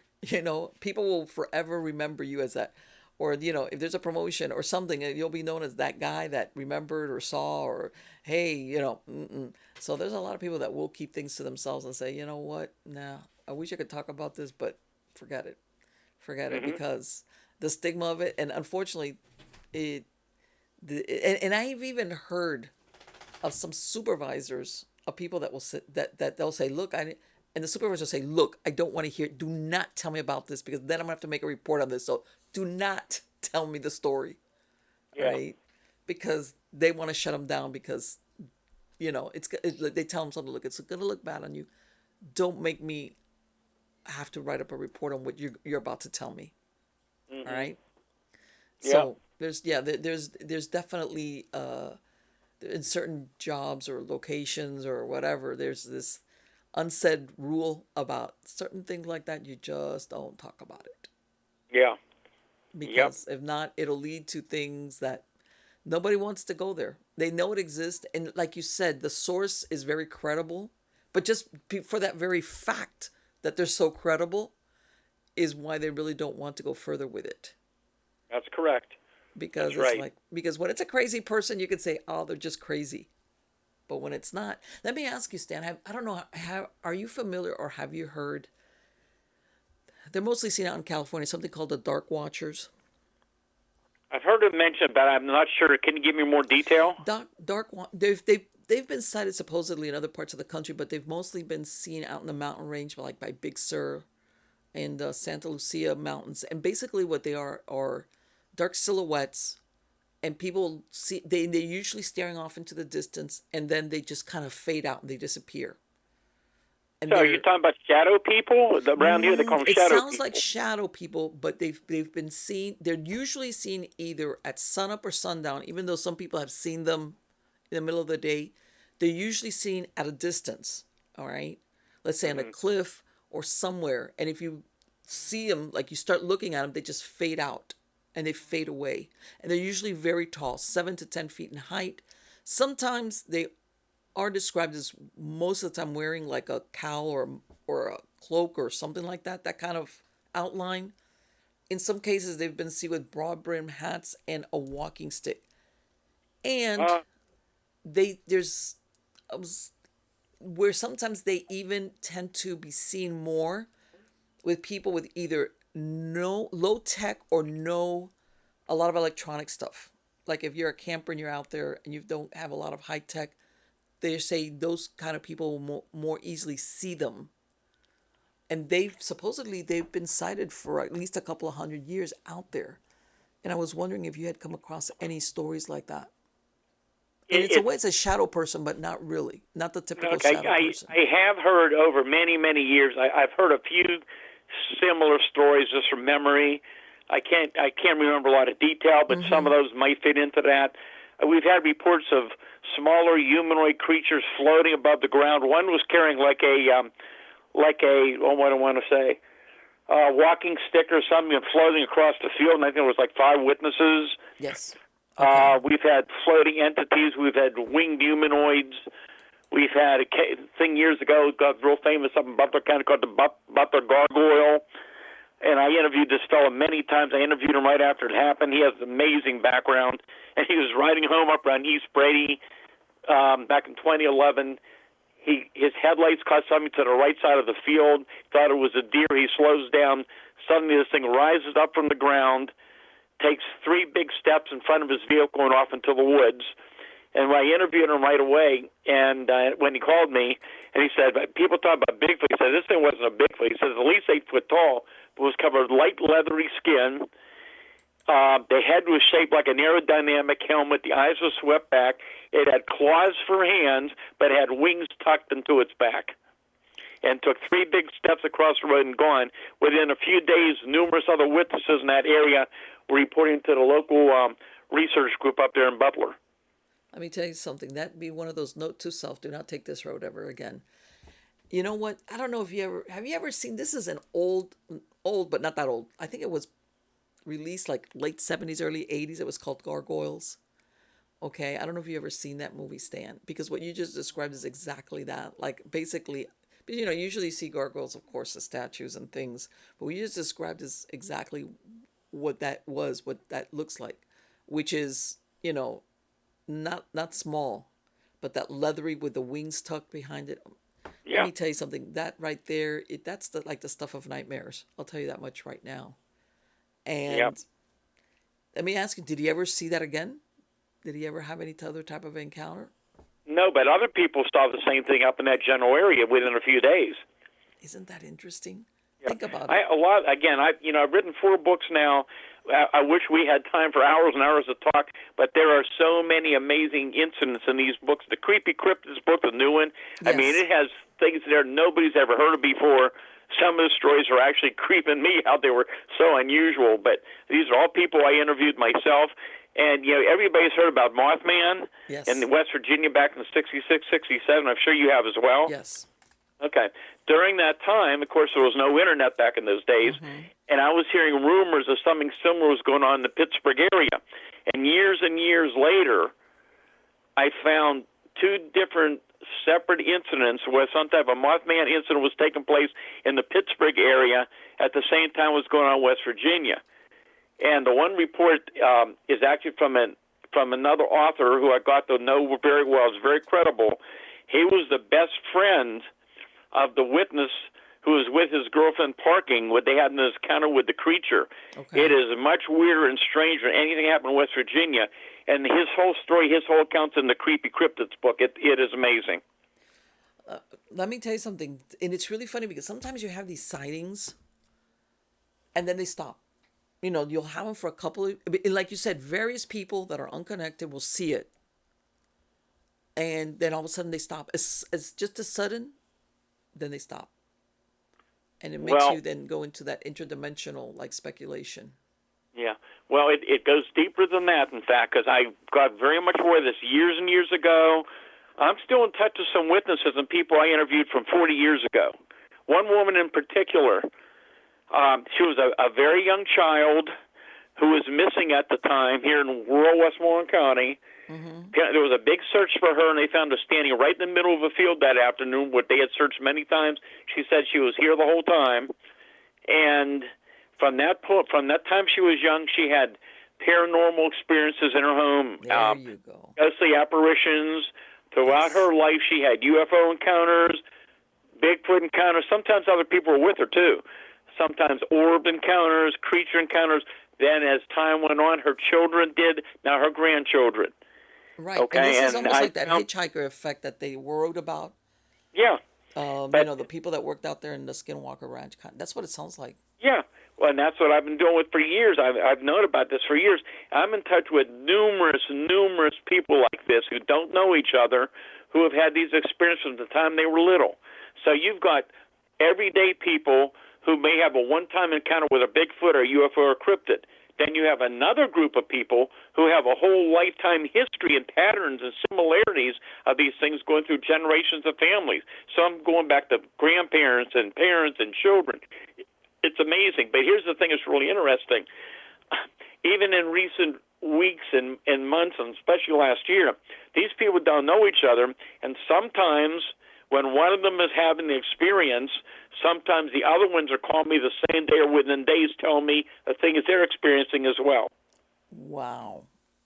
See, that tells you, and you makes you wonder, how is it, God, is it a bloodline? What is it? What makes them, or like, how you hear about twins that they know when something's happening to the other twin? Yeah. And, well, all I can tell you is this. I felt for years and years after interviewing a lot of people that, one, some of these people had certain abilities that they could possibly be able to perceive certain things that other people couldn't, or that the phenomenon is attracted to them for whatever reason. Yes. Okay. That makes sense. That that there's something, again, what comes first, the chicken or the egg? Is it that they're picked, or there's something already with them, about them, even from their bloodline or genetics, is what I'm saying. Like you said, that sometimes there's a family history of it, and maybe the only ones that ever hear the stories are the people within the family about things that they saw, and everybody's just like, okay, that's our family story kind of thing. And then you find out that every generation has had some type of experience along those lines. So yeah, let me tell you something. It's and you always get to the point, like, are we ever going to are we ever going to solve the mystery? How's that? Are we ever going to find out really, are these all the same things? What is it that we're missing, or is this in front of us and we just don't see it? Because I'm sure you've heard, Stan, that some of these things is that because our eyes can't capture the full spectrum of color, that sometimes we just, basically, things are in front of us and we just don't see them. It makes you wonder, are they just very good, or have something where they cloak themselves and they're watching us and we're not aware of it? Or is it that they just come back and forth, like through some type of, or they even have, like, I even thought of intradimensional pockets where they could just slip in there and like hide out for a little bit and then just step back out? Yeah. They're here and they're gone. They come and they go. I have so many cases of these type of things. I remember the last couple of years I interviewed a hunter who was up in a tree stand out in Derry Township, which is a extremely hotbed for Bigfoot sightings in that area, the Chestnut Ridge in Westmoreland County. And she was a beautiful day. She's in her tree stand. She has a complete open view, couple 100 feet. There's nothing around where she's at. Suddenly she sees an 8-foot-tall, huge creature coming across the field. She said, this was so weird. She said, I picked up my rifle to look at the scope. In a matter of seconds, I look up, and it's not there. She said there was no possible way for this thing to move anywhere around there in a few seconds, that she shouldn't have seen it moving off. It was just there, and it was gone. Exactly. And that's what I'm talking about. And now that you mentioned, when you said the thing about the flying humanoid, and I ran across the street that back when Chernobyl went off, what was it, the 80s, 83 or something, or 70 something, that there have been reports of a flying humanoid prior to the meltdown. And I was like, wow, that's so weird. Because you always come back to like when it happened over here in what was it, Virginia, West Virginia, that some people say, was it a warning, or was it like basically citing it was announcing that something bad was going to happen, that kind of thing, like the Mothman thing. And it makes you wonder again, these flying humanoid sightings, are they a portent of coming doom, or something totally different, and they just appear on and off, or they're attracted? I don't know. Because when I said Chernobyl, when you said that thing about energy sources, I was thinking, well, that makes sense. Something was going to go on, that kind of deal. What's the attraction, Or are they just there as some type of warning, or just drawn to locations where something's going to happen? That Uh-huh. something's going to happen. And I'm sure you've heard that lately there's been some humanoid sightings all over the place, like in Chicago and very unusual places, populated places. And you're like, what? Yeah, it's Yep. very Well, I interesting. can tell you, again, dealing with these cases regularly, and of course I've heard the stories about the Mothman in West Virginia and the possibility there was some connection with the bridge collapse. But of the multitudes of cases I've had, I've never had any incidents where these things have forecast something along that line. So it's not something that's shown up in cases I've looked into. Okay, but you know what I'm talking about. That and that's and that's one of the things that, you never know. Was it just so happened that it was cited because something else was going on? And it just coincided with the bridge collapse. You never Yeah. know, really, what prompted that. But of course, that version that always has always stuck around because of the movie, the Mothman prophecy. So everybody's thinking of it. Uh-oh.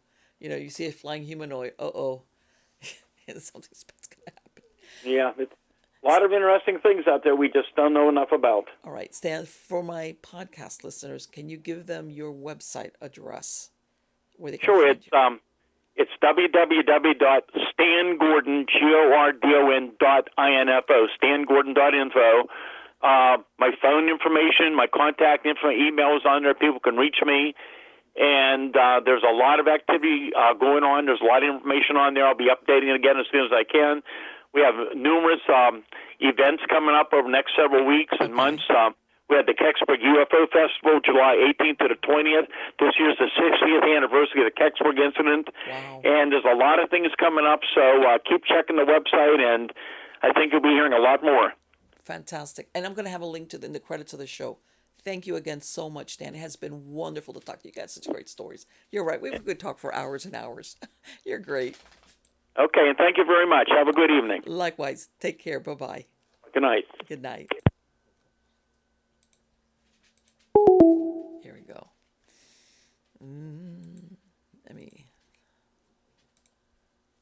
Let me tell you. It's true, man. He's got the best stories. And the thing is, of course, because he's got so many people calling him. And that person you say, the person that's heard it all, I'm sure Stan has heard it all. Some versions, like I said, when you hear a lot of stories, after a while, you know how to filter out the person that's a little bit cuckoo, the person, the attention seeker, the liar. And then you hear the stories from people, like he says, that are credible. And there's one thing that also is a very good indicator. People that are genuinely frightened, or that you could tell, like I said, that they have a hard time squaring this in their reality, that they're wigged out. All right. And again, even if you take out, okay, maybe what they saw, they mistook something else, whatever, depends. You can't fake that. You can't fake when somebody's really truly frightened, or they cannot make head or tails of this.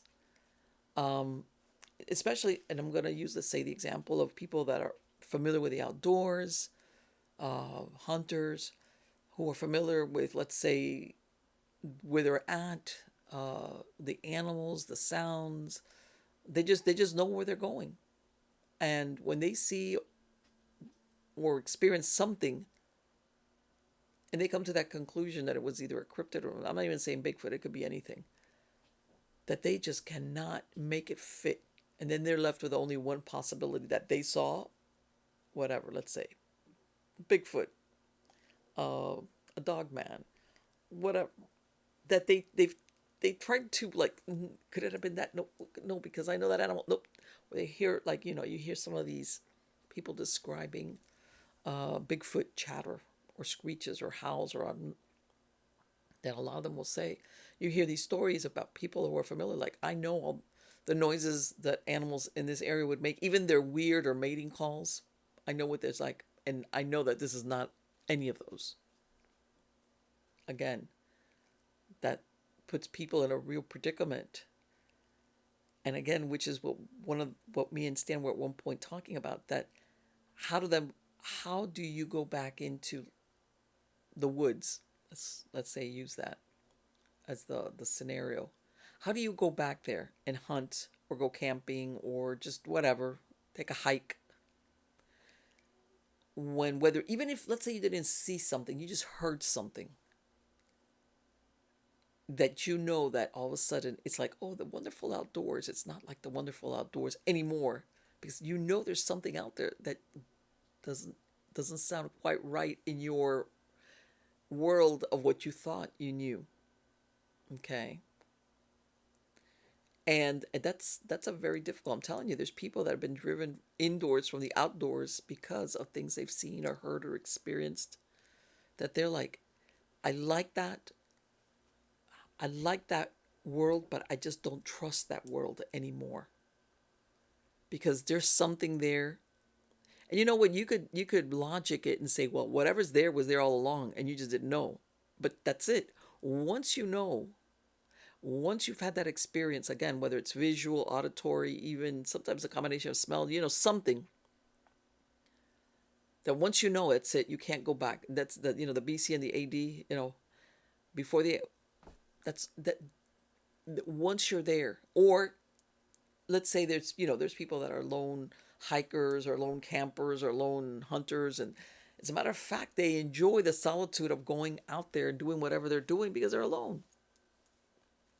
And that's it. The lone part, even if they decide they're going to go back outdoors, the lone part, the solo part that's it. It's done for them. Why? Because they don't trust being out there anymore. And I've even heard of some people that were campers or outdoorsmen or hikers, and they were saying, "Nah, I would go and I was unarmed. Maybe the most I would take is maybe a knife, and more than anything, I was using it is a utility like a knife if I need a knife to cut something, but never like, oh, I worried about self-defense." A lot of them never again. They would never go back into the outdoors again unarmed. They would take something with them. Usually, besides maybe a rifle, something they could carry on their hip, like some type of pistol or a revolver, something that is like, even if I have to go, it's gonna be there, tied to me because they, like I said, they don't trust that world anymore. They don't trust it. And like I said, these are people usually that maybe knew that there were certain animals, depending on where they were, that are predatory, like bears, mountain lions, animals that have been known to kill humans. And still they were okay with it because it's like, okay, I can handle that. I know they exist. I know they're out there and I know what to avoid and et cetera, et cetera. But this doesn't fall into that category at all. At all. And again, you even have the people that they will say, I know I was being watched. I've been out there, let's say in this area, or I've gone outdoor, and I knew I was being watched. Or in some cases, even to the extreme of I was being stalked. And the only thing I can think of is that in our primitive lizard brain, the fight, flight, or freeze section, that part of your brain is saying, oh, you're in trouble. That thing, that part of the brain, which, by the way, is not logical. It's not like, oh, I see a bear coming down the thing, so I better be careful. There was no visual confirmation or something that you could say, well, I'm wigged out and I know why. No, it was something much more basic. Some, how is it, some act of self-preservation, some instinct of self-preservation, where people described, I felt like I was watched and then in some cases stalked, as in, I'm not the hunter, I'm the hunted kind of deal. And so much so that in some cases it wasn't, how's this? Again, it comes back to people, especially who have experience in the outdoors, where they know, you know what, this is not my imagination. Because that usually as humans, this is the first thing we tend to go with. When you get that intuition that doesn't make any sense, like why am I? Yeah, no, this is not me imagining it or distorting it or exaggerating it. There's something here that maybe is either watching me. How's this? And I'm sure it's happened to people. It's not the question of staring or being looked at. And there's people who've had experiences where they said, oh, I felt somebody was staring at me. This is, let's say, like in a store. You turn around, there's actually somebody like really eyeing you. That intent. How's that? that there's an intent with the act of watching you.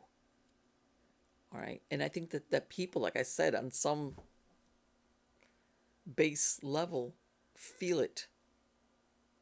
And I want to say that in a, not in all, but in many situations, this is the first sign that you're going to get stalked, that you might be a prey, that intense being stared at. If you've ever seen one animal stalk another, that's what they do. They have this intense staring and looking at whatever it is that they're stalking, whatever they're looking to pounce on. They'll study it and they'll just be there like very still, and they watch and watch and watch. Anybody's got a cat seen it? I have one of my dogs that does that. But same thing.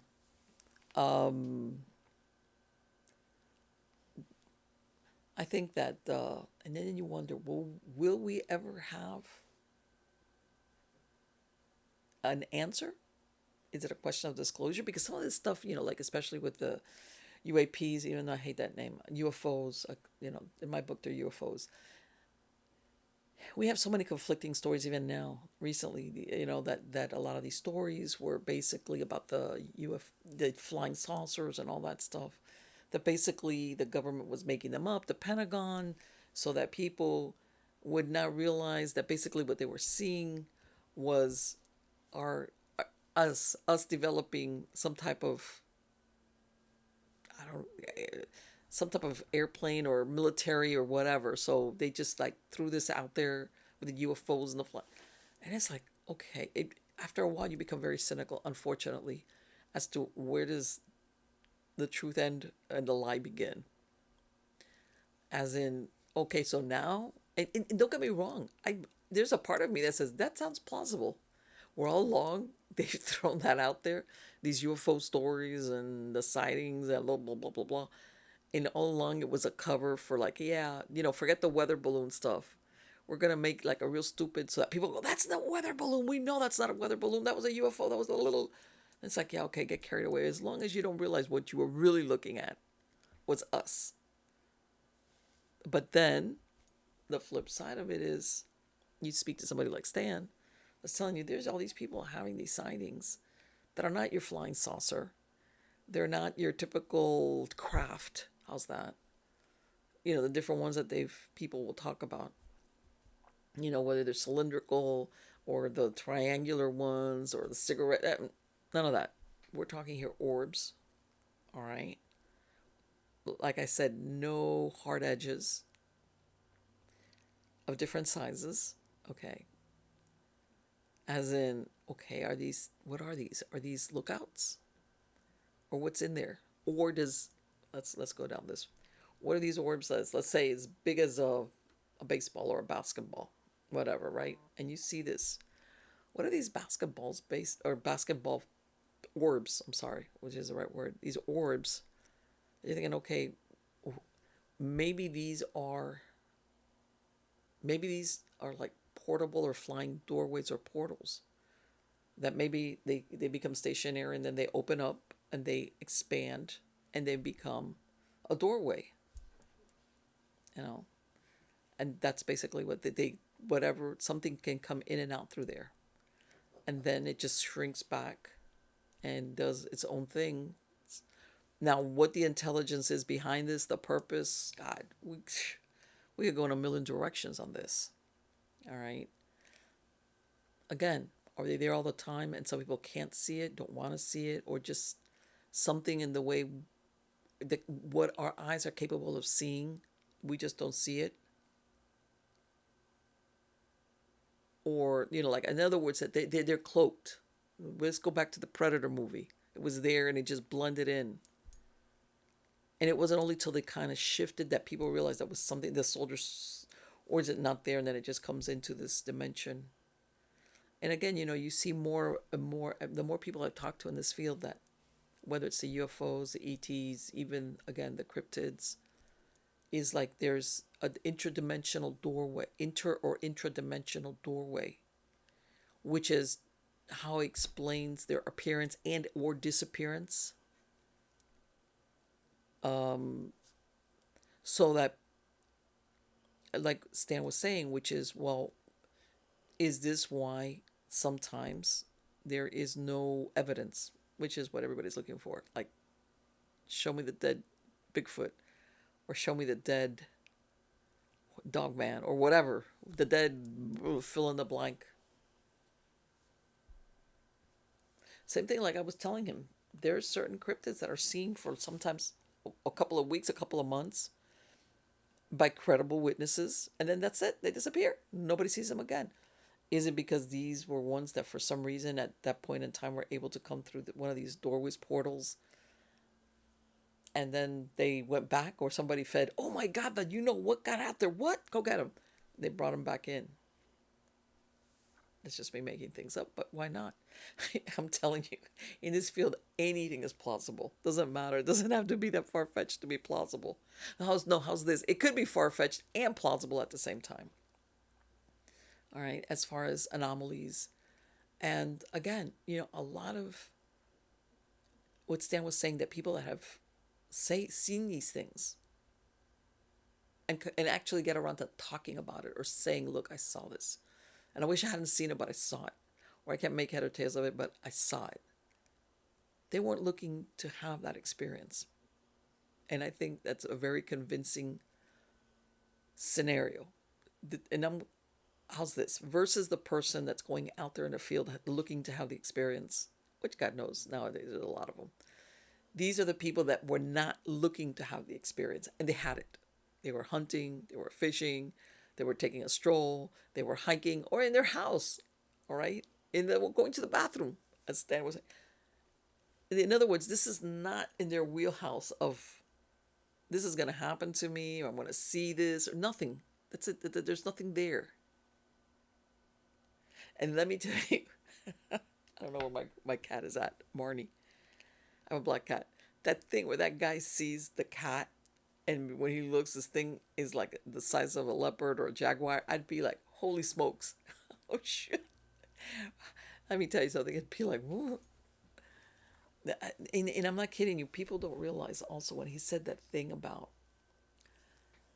people falling asleep, like the next thing they know, they're waking up. People don't realize that if under extreme trauma or stress or anxiety, where you see something that is just, for lack of a better word, incomprehensible, you shut down. Like when you turn the computer off because it's going, and then you turn it back on. Your brain kind of does that. It kind of does that. It's like, we're going to shut down, even if we're going to put you to sleep on the sofa here on the porch. But we're gonna shut you down, because of not your mainframe, your CPU is gonna go poof. So that part where he's describing people falling asleep and not even remembering, or what weird places, that usually, not all the time, but sometimes that's how people react under extreme stress. Like they see something and they're like, I don't know what to make of this. Or like he was saying, when he was describing a couple of people see something, and then the other one just says, I don't remember that. That's typical of extreme stress. You have like this amnesia, even post amnesia, where you just like, whoosh, we're just gonna put that way back in the back of your subconscious mind, where you don't even remember it, and you can very honestly look at somebody and say, I don't know what you're talking about, and you're not faking it, because we're gonna bury that way deep down there somewhere. Okay, because you're not handling it. Because remember, your brain, your mind will always try to keep you sane. Sometimes it'll see and experience certain things which don't allow it to do that. But most of the times, your brain, your mind tries to keep you a sane person, a functioning person. And that's why you have people with amnesia, temporary amnesia, long-term amnesia. I mean, it's not only when you get a bump on the head. Sometimes this is just the way you cope. It's a coping mechanism. And it depends. Some people can handle stuff really well and others can't. And some people some people take a mental time out, like a week, a couple of weeks, a month, sometimes various months. Sometimes you'll have people that have been witness to traumatic events. And let's say when they're questioned, I'm going to say by police, their memory might be kind of sketchy because they're so wigged out. And then 3 or 4 months later, their memory comes back really, really well. And they'll say, well, why didn't you describe that at the beginning? And when they honestly say, I couldn't remember right then, but now I do, part of it is that. Part of it is that you kind of shut down when what you saw, that trauma is fresh. Because it's just like, yeah. People, and I know it's a difficult thing. Some people know, some people can handle it. They're stressed, they're wigged out, but they can handle it. And they'll be like, you know, like, and then you get into, we're going into PTSD, which I should have asked them about. Because I'm wondering if there's any recovery groups, or not recovery groups, that's a bad word for it, a PTSD group for people that have seen weird stuff. And I'm not even going to, whether it's UFOs, ETs, cryptids, just weird stuff. I wonder if there's, like, and it's not like AA, because these are recovery or 10-step groups. I'm talking about a group where people like, I want to go where there's other people that won't look at me and go, you're nuts. Where everybody's going to share some type of really disquieting experience, or plural experiences, that it's like, hey, we're all kind of nutsy here, but thank God. I wonder. That's very interesting. I'm gonna look that up, see if there's any group out there that's where people just get together, and because basically that is the premise of group therapy, which is you feel better because you realize there's other people that have had the same or similar experience, and it's not the universe picking on me, making me have this sighting so that now I'm never the same person again. There's people that do. But anyway, guys, I hope you like this interview with Stan. It's wonderful. I've spoken to him various times in the past. I'm hoping to come back. And I'm going to have a link to his website on the credits of the show. He has the books. I'm sure he's got a great collection of stories in those books. And again, subscribe to my newsletter on Substack. Or you can go to mppellister.com, miamighostchronicles.com. I have links to everything. Everything. Don't forget, I have a hypnosis channel and a website, hypnosis-diy.com. I have recordings there if you want to relax. Also, videos that you can find on YouTube channel, same thing. God knows. Let me tell you something. I've noticed people. I mean, don't get me wrong. People are always looking for something to like be able to sleep better. But yeah, there's been an uptick in people like, hey, I need something to relax me. Can you give me some type of like short-term like meditation / hypnosis recording, or something that I can hear, just so that I can drift off to sleep. And I don't know. It could be stressors, just everyday stressors. I think sometimes, between computer use and phone use, we overexcite our brains. How's that? And sometimes people have a hard time shutting down. And we're multitasking. We're always, because we're always on demand. Anybody can call us at any time for anything. And we're always, in other words, we don't know when to shut it off, or we can't even shut it off. That multitasking, well, tomorrow I'm going to do this and I'm going to do that. And well, today it ran short and I couldn't, and tomorrow I got to drop off. There's a point that I know, because I've lived long enough to know what it was to be pre-computer, pre-cellular phone, what life was like. All right. And the worst that it was when daytimers or day planners were a big deal. I used to carry mine around, but that was different. It was on paper, so you would keep track of what you were doing and where you were supposed to go. But it didn't, how's this? You didn't, I don't know if there's some type of, well, no, I'm pretty sure there's got to be some type of eye excitement, what you see through your brain, through your eye goes into your brain, and it just doesn't shut off. It doesn't like, like a saw, and you can't turn it off. Getting back to my original thing, yeah, there's a lot of people that look at that hypnosis stuff. So anyway, guys, I have a lot of interesting guests coming on. Again, you can find all my stuff on different podcast platforms, the podcast version of all these shows. And again, come back. I've got great guests, returning guests, and brand new ones coming on the show. So till next time, take care. You're all wonderful.